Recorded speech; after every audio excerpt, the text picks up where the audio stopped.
Streaming. Will it float? I see live. Okay, cool.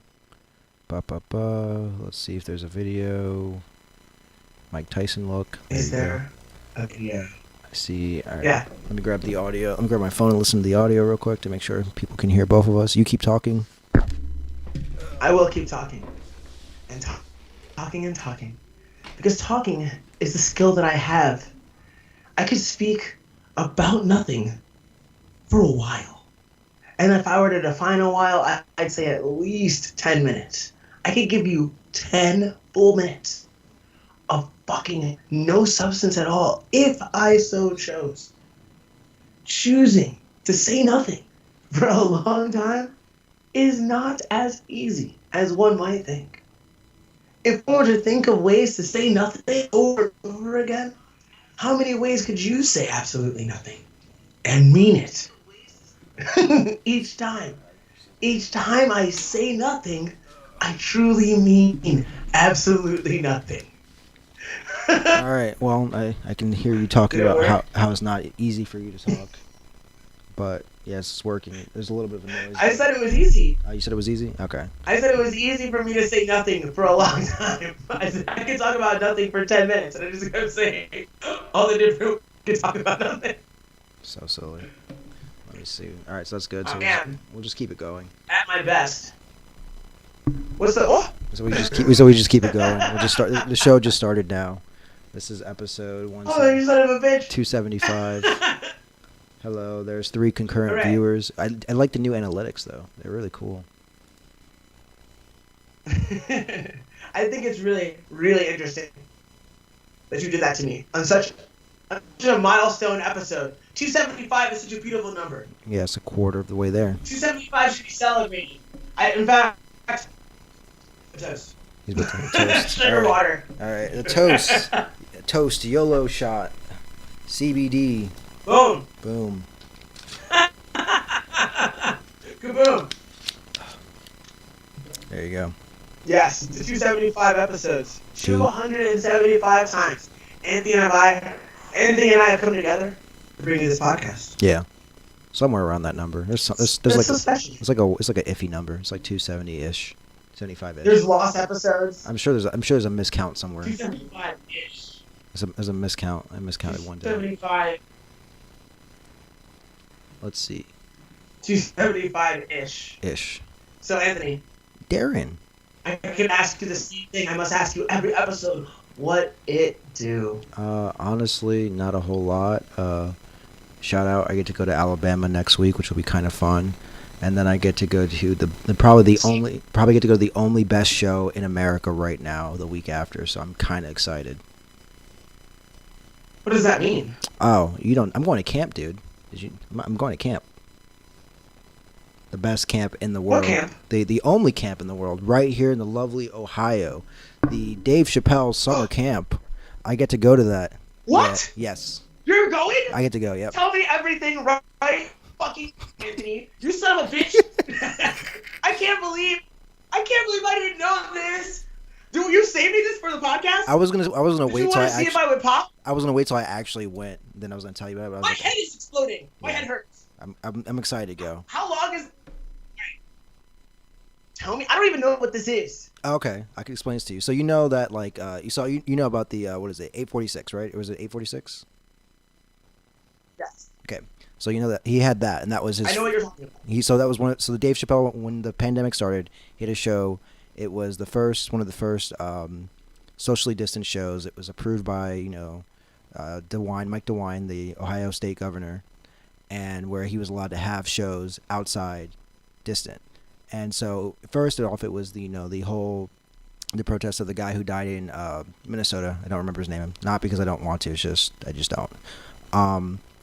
And which was it was controversial. But then because of that, he started having more shows because he wanted to practice his craft. And so what he would do is he would constantly have every week he would have different celebrities and guests come in. Sometimes it'd be Chris Rock. Sometimes it would be Louis C.K.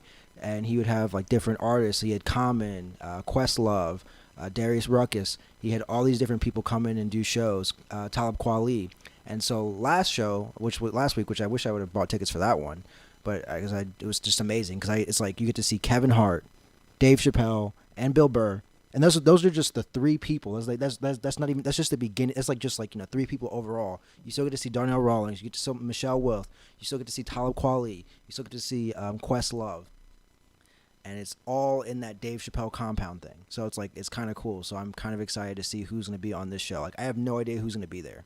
Like all I know for sure is that Darnell Rawlings and Dave Chappelle will be there. That's all I know for sure.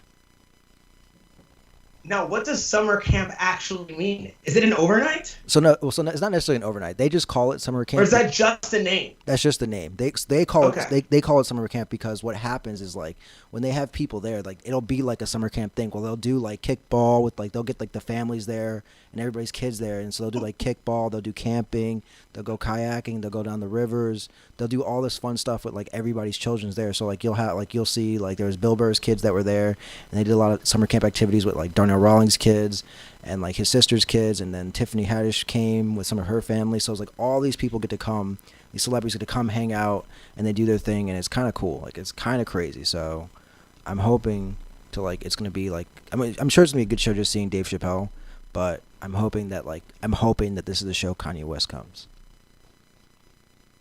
Like I'm hoping that's what it is. I doubt it because it's not the last one, but it's possible. It's possible. Everything is possible. I think more Dude, like that is so cool. it's gonna be exciting. That is the fucking coolest news ever. Yeah, I've never seen Chappelle live, it's and like, I'm so happy that you're gonna get to do it. yeah, like it's gonna be the second time I get to see him Ugh. ever, and they both happened. I think one happened in December, and this is happening now, or in September, and so now I'm like, cool, I'm excited because like I still believe it to this day that he's literally one of the best ever, and it's hilarious to watch him because you have no idea what he's gonna say.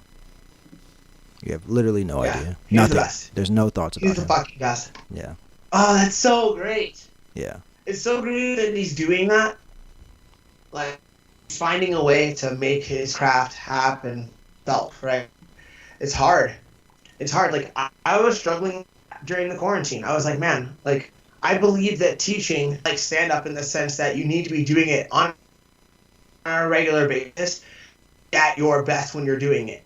yeah. Like, otherwise, at least I don't feel comfortable teaching with large breaks of not teaching. Like, I fucking hate Yeah. it. So yeah, I'm glad I get to see that shit. I'm jealous as fuck. It's pretty exciting. Quick shout out to You son of a bitch. so- I'm so jealous of you. I'm guessing this is Young Knox or Dad Knox. They have a question. They're asking, "What are you doing at 300?" I don't know what that means to you. What am I doing at 300? Episode 300. That's what it Or means. what am I doing at... Episode 300. Oh, what am I doing at episode That's what you 300? meant to That's say. a good Yeah. question. That's a good question. I have no idea. That's a good question. We should do a countdown for that. Should We should do something wild. It'll be another episode, guys. Anthony's like, just make an episode. Just make an episode. That's what it would be. It's like make an episode where it's crystal clear. I would like that one. I would like one episode like that where the internet doesn't die on me. Oh, it's actually Knox. I know. What's up, Knox? Yeah, that would be great. And I think in the future there will be stronger internet capabilities in home. Because there's another project that's going to be launched relatively soon that I'm not disclosing yet. I'm sure there's gonna be a Right? couple But projects. it might be launched. obvious-ish. Yeah. Yeah, there's going to be a few projects. I mean, like I gotta go yell at Casey. When all is said and done. Yeah. I'm surprised Casey hasn't launched his Twitch You have to game. yell? No, yell at him because of his Twitch gaming channel. Oh. Because I'm sure he's gonna have one. Like I don't know why he doesn't. Yes. He plays video games for no reason. He's like, you're a loser, dude. Just play video games for money. That'd be way better. Alright, you're bringing up a little... Yeah, I'm starting to see that. Yeah. Yeah, playing games for money is better than just playing games. Yeah. That's a rule across anything, right? Like, doing jujitsu for money is better than just doing jujitsu. Like, Yeah. you add money to your favorite activity, It's it's way better. automatically a little bit better. Yeah. But then it also starts to get a little bit worse the more that you're dependent upon that money. Yeah. Sorry to get shitty. I think that's how it relates.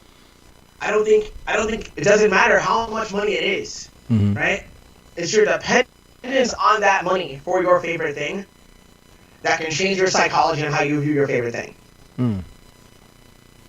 Does that make sense? Yeah, no, that makes sense. Do you agree with that or no? I would even add on to that. It's also depends on the type of person you are. If it's dependent on you just doing the activity and you get money, like it's not necessarily dependent on like how well you do it so that other people can enjoy it, then I feel like that also adds a factor to it too. Like if it's just me doing it and I just do it to the best of my ability based on how I feel, that's great. But if it affects other people, like how you feel based on how I do jiu-jitsu or how I communicate jiu-jitsu to you, that's when it gets weird.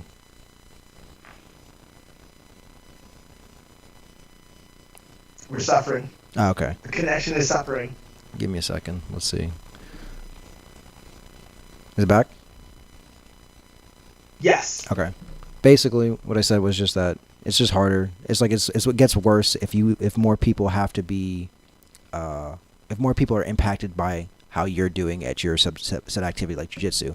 Like it's one thing if I do well, that's cool, but if I have to affect other people's doing well or affect their experience at jiu-jitsu and I get paid for that, that sucks. I would just rather just do jiu-jitsu and based on my own merits. Okay, so I'm saying, I was just saying the dependence on the money increases your stress, but you're also saying the more responsibility that implies too. Yeah.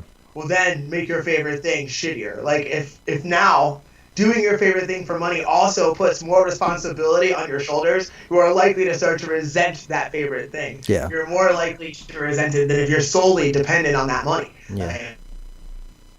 You start adding responsibility, there's a good chance you're going to start adding resentment. I think that's accurate as fuck. Yeah, it's super. I think that's accurate as fuck. And so I think the trick is to be less dependent on the money that you get from doing your favorite thing, and to just fucking accept the responsibility. Just accept it. Like, don't resist it. Right. Don't resist it. It's true. But then, where are we going to get this money from so that we can be dependent on another money source, so that we're not stressed out by the money we get from the money we get from doing our favorite thing? Looting. That's the dilemma I'm currently wrestling with. Looting, yes. Looting. That's what I should start doing. Looting. It's like I should that's start looting immediately. looting is. All right, podcast's over. I gotta go. See you in Wisconsin. There's a baseball bat by the door. I'm gonna start with my neighbor. There you go. It's easy. It's the only way to go. Yeah, like that's the fucking struggle for anybody who's like a freelance type person like me, right? Mhm. If you're doing something you enjoy for the majority of your money, finding a way to do that is without diminishing from how much you love the thing is fucking hard. It's tough to balance, No, it is. you know? And the balance shifts from time to time. Like I feel like I'm in a good balance right now. Right? But that balance is honestly because I've decided to take on more responsibilities, which we'll talk about at some point. Mm-hmm. And I'm working harder, right? Like, I'm learning, I'm taking private lessons. I just finished a private lesson before this fucking podcast started. Nice. You know what Yeah. I mean? Like, so, by doing those things, I feel better about me. But then there's other times, and better about the thing that I love so much that I take money from, right? But there's other times where I don't do those right things, I have weaker moments, and then I start resenting this fucking thing. I'm like, man, why do I even, you know? It's not perfect. Yeah. No, it's Far from it. It's fair. But at my best, I'm pretty fucking good, though. At my best, I'm pretty fucking good. So the key is, I gotta stay at my best longer, and then I gotta figure out other ways of earning fucking money. Yeah, that's the toughest part. Yeah. Yeah, dude. I gotta be more like my mentor. You're more like my mentor than I am. How so? The way that you make money on like the stock market and shit like that, finding ways to make money with money. Yeah, it's I don't know. It's That's just something that he's advocated for me for a long, long time. And then I'm afraid to get into because I don't know what I'm doing. That's okay. That's exactly what you should And do. I'm really terrified of that feeling. without guidance. So I'm willing to do feeling, right? Like it's like when I'm in wrestling practice right now. Like I'm that I'm stupid as fuck. Does that make sense? Yeah. Like I know the position because I've seen the position, but I don't know the position like the person I'm talking to knows the position, right?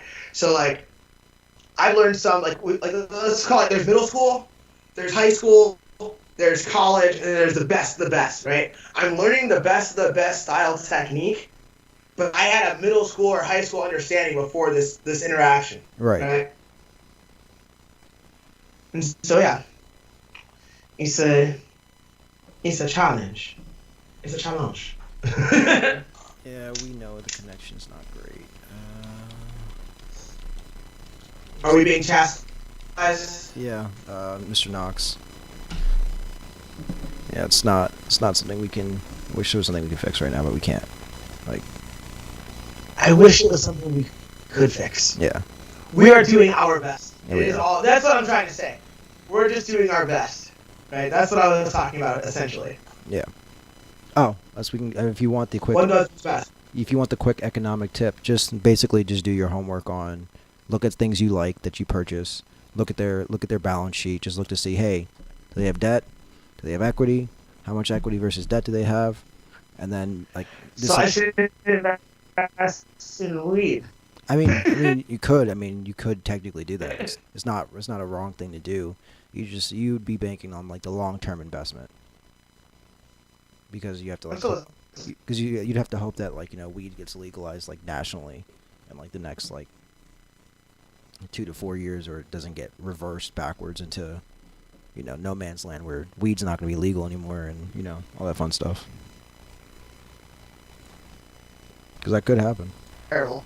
Yeah, like I do need to move into that world, and doing some research would be good. I do enjoy guidance. I like knowing that, like, even if things go wrong, I have a resource to get back on track, right? I don't even have to have a like even having a fake mentor, like, no, but not by, I don't mean fake. I really mean remote, right? Like a person I interact with, but I read their materials or I watch their videos, right? Yeah. Even that would be helpful, right? Just so I could have like some source of a North Star. This guy knows what the fuck he's talking about. I don't even have that. Yeah. I guess I do though. I know I could read principles. Yeah. I know who Ray Dalio is. I know who that is. You know? So I'm an asshole. I do. He's a guy who used the market, and even in times where everybody lost money, he basically made the same percent every fucking year for like 27 of 30 years or some crazy shit like that. Mm-hmm. You know? Like, and so he said he did it by using certain principles, and he wrote a book called Principles. And like people like I've seen Donald post publicly that he should read it. Right? Donald's my jiu-jitsu coach originally, who I consider to be an outstanding model for how one could live a really, really, really effective life. So yeah, so like I know that he's read this fucking book, right? And Right. he doesn't waste his time. Yeah. So That's fair. it's definitely worth my time too. But it might also be above my pay rate, right? That's a possibility. Maybe, but it's like you try. It's like it's okay to be stupid and read books as long as you don't Like it interpret took them me stupid. years. He told me to read Rich Dad Poor Dad Yeah. when I was a purple belt. I didn't read that book until I was a black belt. And that's one of my best friends, right? Yeah. That's like,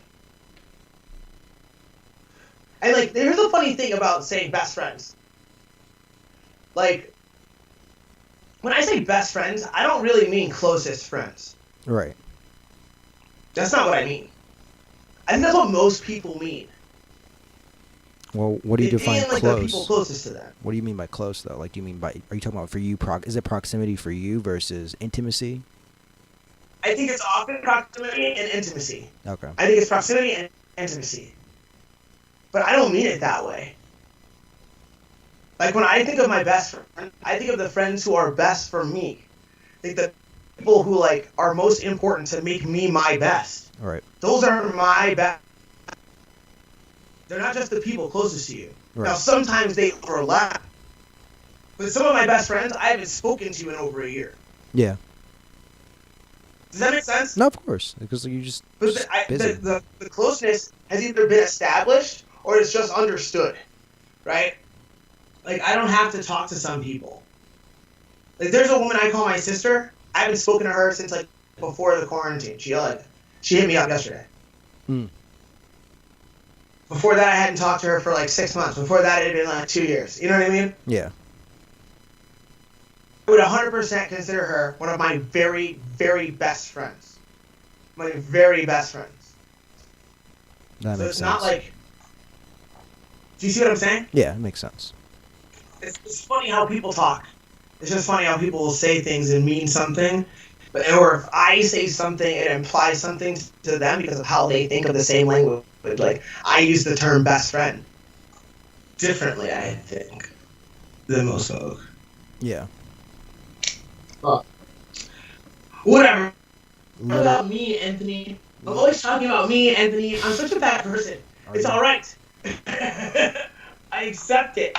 I'll ride that on my shoulders while you tell me to talk about the UFC All right. so that people don't hate me. All right, we'll talk about the UFC. So, UFC Vegas 8 happened this weekend.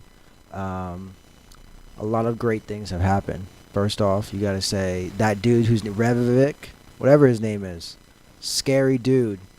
Rakic. Alexander Ravic, whatever his name is. This, I don't know if he's Swedish, if he's whatever he is. He's scary. He is a scary man. He's Serbian, I believe. Serbian. I believe he is Serbian. And he has fans, according to him. He was talking on his interview, like his like pre-fight shit. He was saying that he has fans in the Balkans, and that's his hood, and that's how people fuck with him. In the Balkans, in Serbia, he's the man there. People fuck with him the long way, right? And he is a very, very imposing figure, right? Yeah. And he threw some super violent leg kick that got nearly instant results, Yeah. right? In the first round, he threw 5 or 6 leg kicks, 2 back-to-back, and the 2 back-to-back dropped Anthony Smith. And frankly, Anthony wasn't the same after a moment. No. He essentially hobbled. He crippled that man pretty quickly. So here's the question. And it's not... I think it's a hard question, but it's a fucking fair question. Why does it take you 3 rounds after you've already, like, chopped a man's leg off?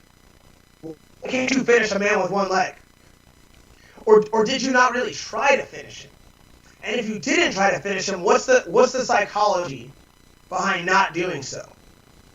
So I believe right now, having only watched the fight 1 time though, right? So keep that in mind, right? I only watched it with a fan's perspective. I haven't watched it yet trying to learn little things or see if the things I'm learning apply to what I'm seeing, right? I haven't done that yet. I watched it like anybody else would fucking watch it, just to be entertained and to enjoy my evening. And while I was watching it, I'm like, he's carrying this dude. It was like he wanted to have all of the time under the lights that he had. Like, he wanted to spend that time in the ring like it was valuable. Yeah. Like, he was trying to learn how he would fight a 3-round fight instead of finishing the fight. I'd be curious to find out if I'm right, if there's any truth to that. Like, if that was a part of the strategy. Because I really believe he didn't try to finish him. And, I think that if he didn't try to finish him, there has to be a reason why. Maybe it was just to get that experience. Maybe it was like... And here's another question. Do you have any idea why it wasn't 5 fucking rounds? Does anyone know? I have no idea why. That's a very good question I wanted to know. Because I'm like, this is very... Were they the main event from the jump? Or was the fight that got cut the main event? And therefore, you could say we weren't training for a 5-round fight. We were preparing for a 3-round fight because we were not the main event. And now because of events, we've been thrust into this position, but we're not, we're not cardiovascularly prepared for a 5-round interaction. We're only prepared for a 3-round fight, and so that will be the main event this time. I mean, it looks. I would like to know the I mean, at the very least, let's see.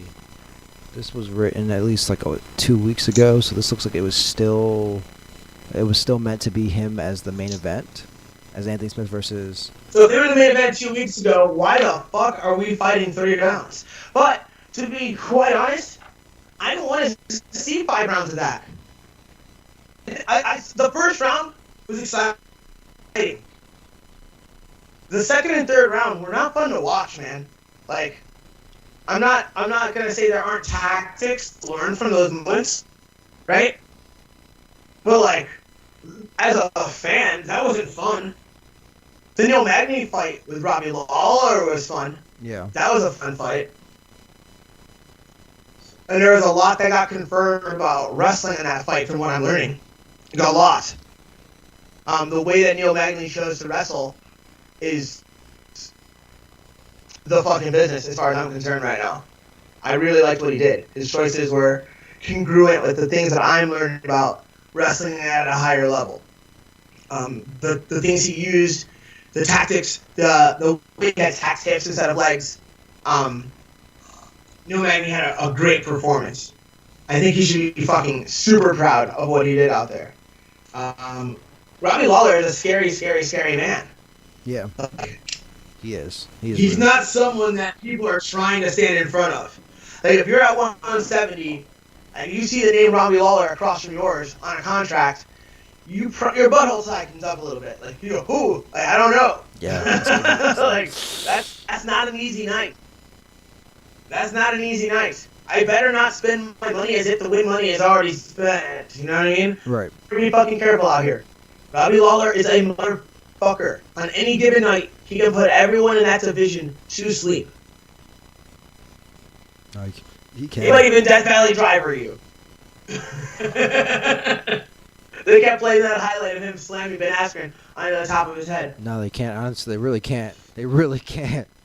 That's actually funny you say that, because that wasn't in his his leading up to the fight. There was no mention of that fight particularly.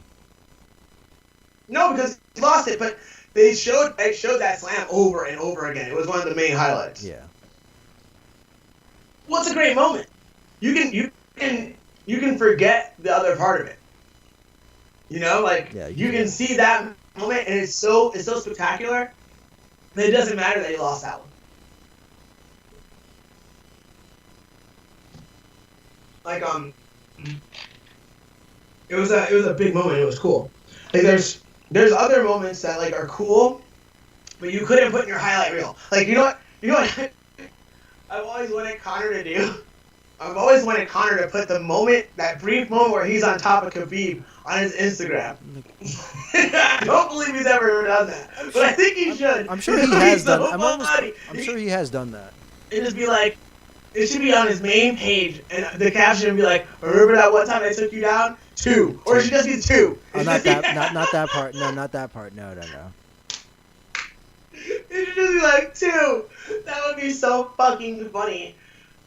We've done that on the podcast, right? We did isolate that, didn't we? Yeah, we walked through it. We walked it down. That brief moment where maybe Conor scored on Khabib. Yeah, it's like 2. It's like, oh, that's 2. That's 2, baby. That's 2. That's 2. Oh man, that's so fun. I would have liked that to happen, but yeah, Neil Magny's performance was fucking outstanding. Yeah, his interview was great too. It was like, when he came off, he's one of those few guys that just learned how to talk about a veteran well. He didn't talk about him like, oh, he's past his prime. Like, he literally goes on and says, oh, well, he's past his prime. Well, he says, and the thing that goes with a fight like that now is everyone wants to say, oh, well, he's past his prime. He's talking about Robbie Lawler. He's fought too late. He's fought bad. He's like, no, I fought well. I went out there and did what I knew I could do against a guy like Robbie Lawler, whether it was tonight or 5 years ago. So it's kind of like a nice thing to cement your night. Like, you're not like a douchey dude who's trying to just chop somebody down to get yourself up, which is the norm for most of MMA as of late. So it's kind of refreshing to see something positive. And he looks. And it's not even that it's positive; it's fucking good business. Yeah. Like, I feel like people got the game fucked up because they like talking shit, and they see that talking shit gets you money. That's the model that they're trying to follow, right? But it's talking smart shit that gets you the most money. Talking shit just gets you attention. Yeah. And like how well you do it will give you like different amounts of attention and different durations of attention. But like to talk shit well, you can't put the other guy down. If you put the other guy down, now you are punching down at something that makes you look like a bully. And if you look like a bully and you lose, now you're a pussy. Yeah. It's a terrible thing to do. So like if you're gonna talk shit, you must put the guy over. So Neil Magny says, I fought great. In a sense, the second you say anything superlative about yourself, you are now talking shit. You've moved into the realm of talking shit, but you've done it in a smart way. You say, look, people are gonna say this. So you state the problem, right? The problem with your opponent is that someone could argue he's in the twilight of his career. So you acknowledge that, then you put over what you've done, and then you minimize that shit that you said before, like what the problem was. By mentioning time again, like, hey, the way that I fought tonight, had it been 5 years ago, Robbie Lawler would have lost his fight 30-27 on 3 judges' cards. Yeah. So you're saying, like, look, this is I recognize that some of you are going to have this perception. I'm shit. I was the tonight. And if we'd done it 5 years ago, the same outcome. That's good shit talking. You put the guy over just enough. You made Robbie. You acknowledge that he's credible, but you also acknowledge that naysayers are gonna have their opinions. Yeah. It's very good. It's very good talk. But everybody's not fucking good at talking, man. Like, they just think that you just chop down the other guy. Like, oh, I'm gonna fuck him up. This guy sucks. Well, all right. If a guy sucks and then he kicks your ass, what are you? Chomp You don't liver. say the guy sucks. Ever, dog. You never say he sucks. That's Pro Wrestling 101. That's cutting a fucking promo. You don't say you're gonna kill him because you can't do that. You're not allowed. And you don't say he sucks. Well, great transition because somebody else disagrees with you strongly, and he thinks that What do you mean? you can say stuff like that. So let me show you, Mr. Mike Perry. He has Mike Perry? Platinum Mike Perry, make a death wish. Platinum Nation Foundation, creating life-changing wishes for fighters with a mental illness. Help make death wishes come true. Set up your monthly donations. All 8 of these fighters have made the same death wish to die at the hands of Platinum Mike Perry in the cage, and Mike is happy to grant that wish. He lists off. I'm gonna have to go see a doctor immediately following this podcast. This is fucking cracking me. I'm cracked now. He lists off. Wait, hold on. He lists off Nico Price, Nicholas Dalaby, Daniel Rodriguez, Amel Mek, Kazmat Chemiev, Michael Pereira, Darren Till, and Marner Lazez. Time of death, TBA. That's he made like a. You see the little poster and everything. He's got the stars lined up. Oh my God! All right, Mr. Perry. Mr. Perry, you have broken a cardinal rule. You do not say you're gonna kill someone, and the reason you don't say it is just because you can't do it. You know what one of the best shit talkings of all time is? What? One of my favorite is BJ Penn. BJ Penn is sitting next to a commentator, and that commentator is sitting between he and Jens Palmer. Yeah. And he looks at BJ, and he briefly has the mic near BJ's mouth, and BJ goes, "I'm gonna break your left shoulder, Jens." That's so great. It was so confident. It was so exact, right? Yeah. It wasn't, "I'm gonna fucking kill you." It wasn't, "I'm gonna rip your head off your fucking body." You're not. "I'm gonna break your left shoulder, Jens." He might. Yeah, BJ might do that. So now you have to be like, wait, what do you mean? Is that Kimura? Does he have a weird Americana? Does he got some kind of fucking old plot? What the fuck? My left shoulder? You know, like specifically my left. Yeah. My But left. if you say, "Who wants to die in the cage?" Like, fuck you. Like, that's not clever. It's not as clever as you thought it was. You broke a rule. You promised something you can't fucking deliver. BJ was like, I'm gonna break your left shoulder, gents. And then, when he went for this plot on that fight, I lost my mind. Like, that happened in real life. He said, I'm gonna break your left shoulder, and then he attacked the shoulder lock in the fight. He did what he said he was gonna do. Yeah. That's the shit, Daddy. That's how you get this money. Yeah. I'm saying, I'll kill you. No, you're not. You're killing money. No one's gonna die at your hands in the fucking octagon. Like, and so far, everyone has been in there, walked out of there alive. Everybody. all of a sudden, you're gonna fucking get funny. I'm platinum, baby, of course. It's okay. I'm not saying it's not funny though. It is funny. It's such a wild thing to say. Yeah, it breaks a cardinal rule. It breaks a cardinal rule. You don't say shit you can't do. You don't say shit you can't do. Let's see. That's so funny. It's so crazy. You're gonna die at my hands to the cage. Oh my god. Oh, he is on the gas. He's feeling himself. So crazy. So crazy. No one tells you no. That's what happens when nobody tells you no. There's nobody around. There's nobody there to tell him no. Maybe plenty of people. Maybe he has lots of friends that tell him no, but he definitely wasn't listening. Nobody tells him no. Last dude that told him no got punched in the bar. Yeah, for a little bit though. It was fun. Yeah. No. I'm sorry. I was speaking over you. What'd you say? I said nobody tells him no. The last guy I told him no got punched in the bar. It's the truth. It's true. Like the last guy that told him no is on video getting punched in the face. Yeah. That reduces the amount of no's you might encounter. Exactly, for sure. That's fucking spectacular. Is there any other MMA news? There was something about O'Malley, but it wasn't. What's going on with him? It's not important. It's just him like talking about like. Basically, the people are still complaining about him not losing, that sort of thing. But yeah, like basically he's like I didn't lose. It's like I'm 12-0.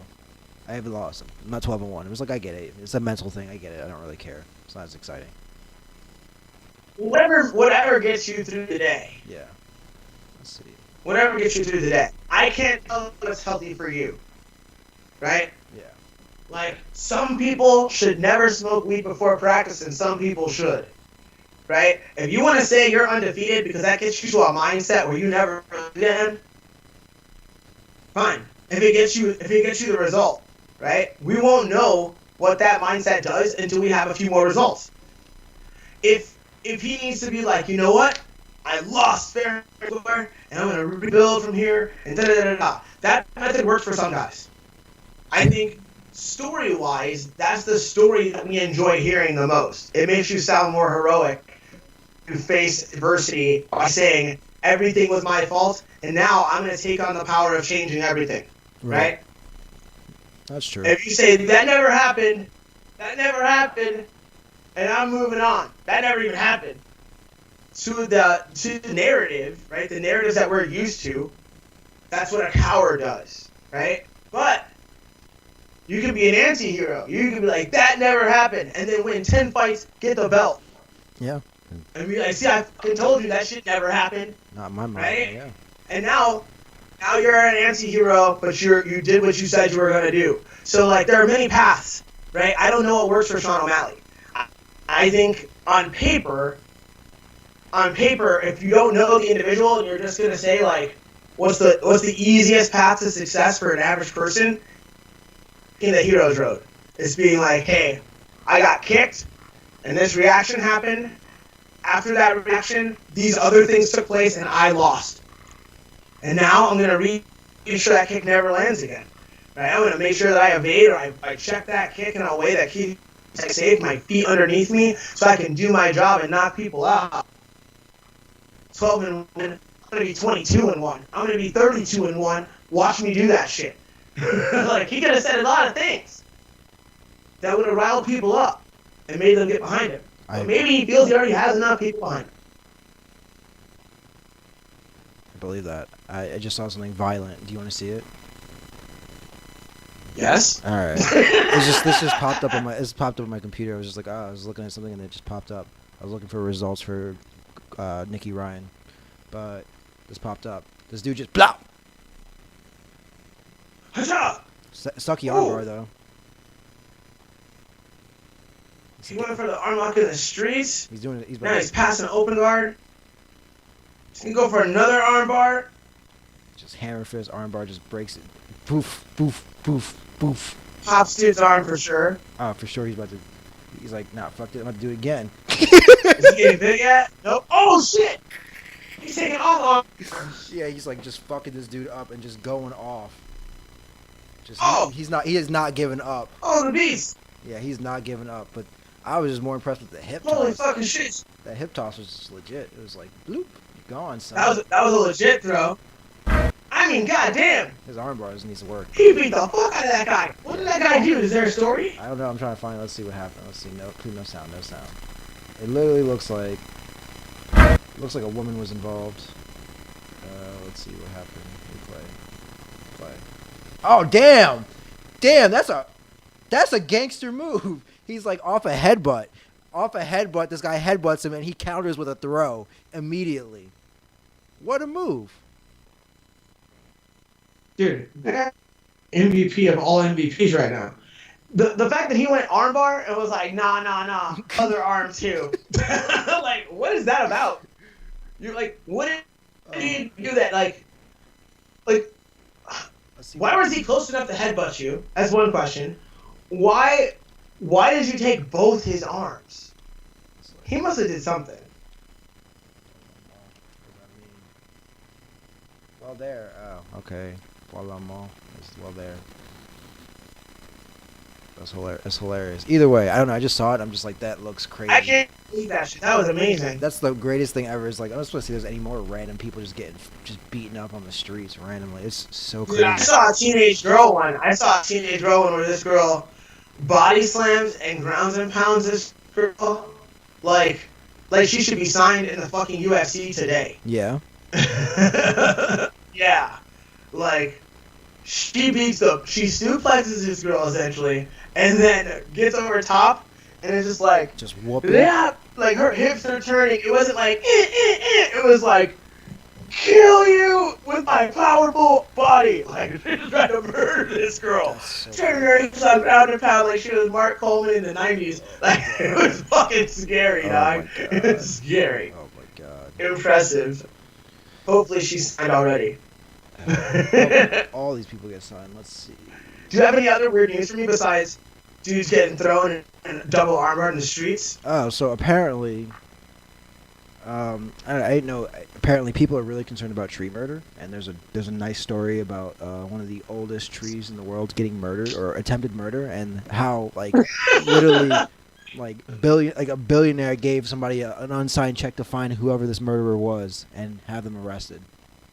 Like they literally had like from worldwide search to figure out who this person was to murder this 600-year-old tree.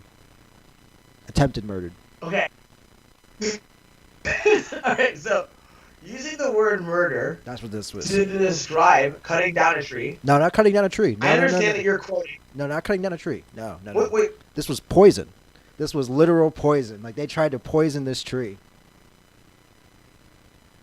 what is the purpose of poisoning it? Because this guy was Is trying it so it rots and instead you have to cut it down? yeah, so basically it rots and dies and like, it can't grow anymore and like sections of it have to get chopped down. I mean, basically instead of like cuz you can't cut it down. It's a thick ass tree. Nobody everybody's going to see you cut it down. Like they're going to stop you. So you have to give it the gas chamber first, Pretty much. That's kind of what it was. It and was then you like- can dispose of the body. Yeah, it was a very specific thing where they're just like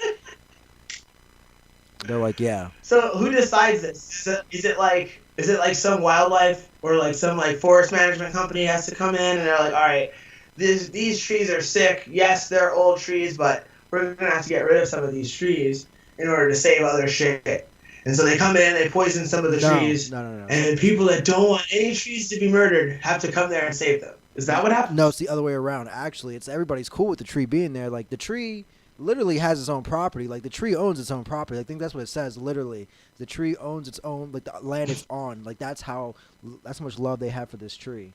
And I gotta find this part again. But basically, what? So is this a terrorist act?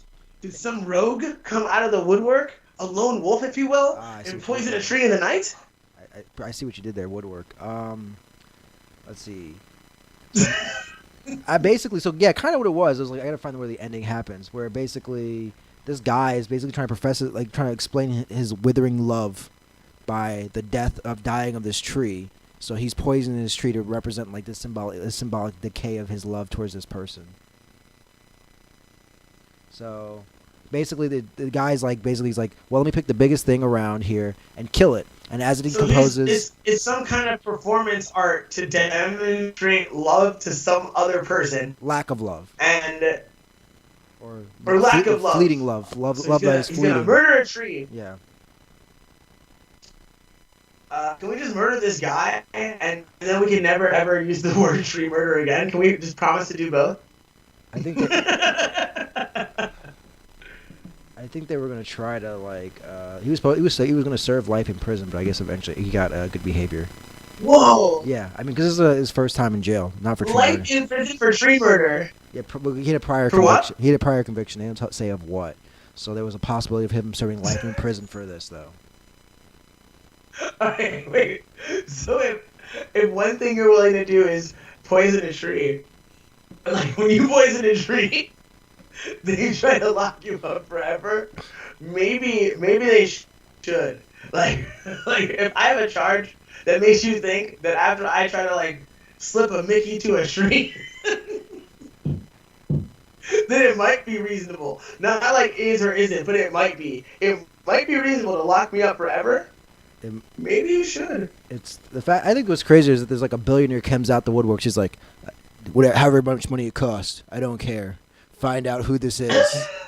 And then people from like all across the world are like calling this like private eye, asking like giving him like tips and insights of like possibilities. I'm like, this is so crazy. Mind you, this was before the internet existed. This was in 1985, and people were doing this. Like that's the wildest story I've ever heard.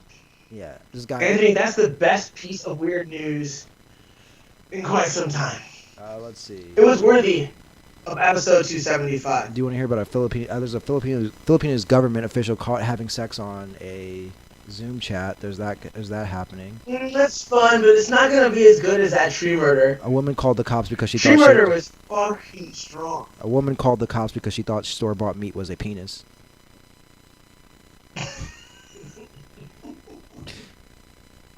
It was in Akron, Ohio. I think that's good just the way it was. Yeah. What? Damn it. Yeah, it happened in Akron, Ohio. And the police were like, we're not ruling that it's not a piece of... We're ruling that it's not a penis. They immediately, when they came over to inspect it, they're like, we're not sure either.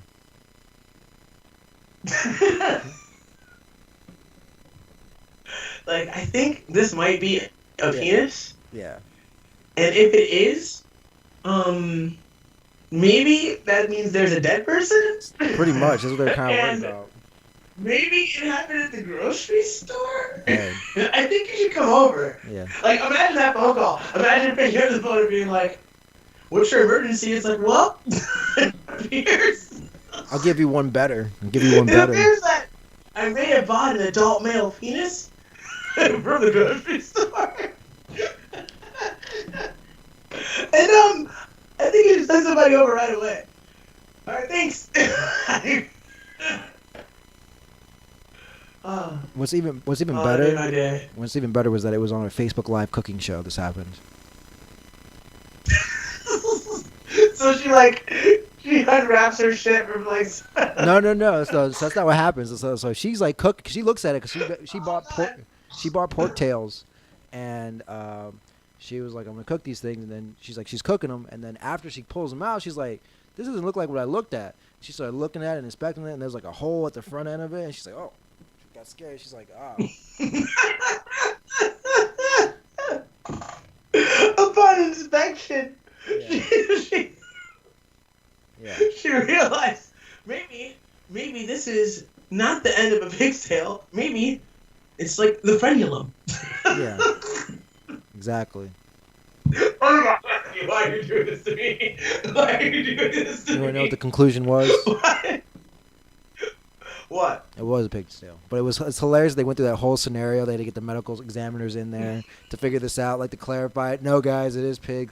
Save a Lot had to come out and say, "Hey, guys, we don't do anything with humans in our pigtails. We're actually, we actually take a great standards." They have legit Yeah, tails. they have legit pigtails. That's how big they are. They're dick tails. You ever seen Shallow Hal? I can't do this. Yes. Hey, remember that? Once. Remember that guy in the end scene? He has a tail. No. I gotta show you this before we go. There's a guy with a tail. Shallow Hal. See, this is kind of like, this is gonna be like a revelation. Ace Ventura. Like, I didn't remember that Ace Ventura was about a trans trans human being, like, and that and then they shame her at the end of the movie. I forgot all about that. Oh, yeah? You're gonna show me something, I'm gonna be like, you don't remember that? This thing. So What? that's a tail that he has. Yeah, that's just. It's that you're not looking at his. You're looking at his Oh my back. God. You're looking at his back. I promise. So that is. Okay. That's his tail. I feel like I need to touch my lower back right now. Does that make any sense? I feel Oh, exactly. do I have It's a like, fucking yeah, tail? I don't have a tail, dude. I'm double and triple checking. I'm like, is one growing What though? is that? I don't know what that is. That's disgusting. I'm done with this. This is too much. Oh man, that's a gift. There's a fine line between checking and fondling. There's a GIF. Oh, it wiggles! It wiggles! I forgot, it wiggles. See, wag your tail. You wag your tails, yeah. He wags his tail when he's excited. Pretty much. Wow. I think that's the end of that's how the movie ends, where he's like, I don't see that, Anthony. where he like marries like when Jack Black marries the chick that's like 300 pounds or 600 pounds or however big she is, and in their wedding scene, this guy like meets like a bridesmaid and like he wags his tail and she's like, oh, I like that. He's like, oh, do you? And then they like kind of like that's how the movie ends. So yeah. I mean, people like all kinds of things. Some people even like us. That is true. That is true. It is sad. Anthony, Yes. I must bid you adieu. I Okay. must keep my word to someone and have some fun times. This has been a lovely episode, Anthony. It has been. It was a pleasure. It was a pleasure to bring episode 275 to the motherfucking people. We will see you again soon. But for now, I must bid you adieu. Anthony, this is goodbye for real. Goodbye, Internet. XOXO. Anthony, Peace.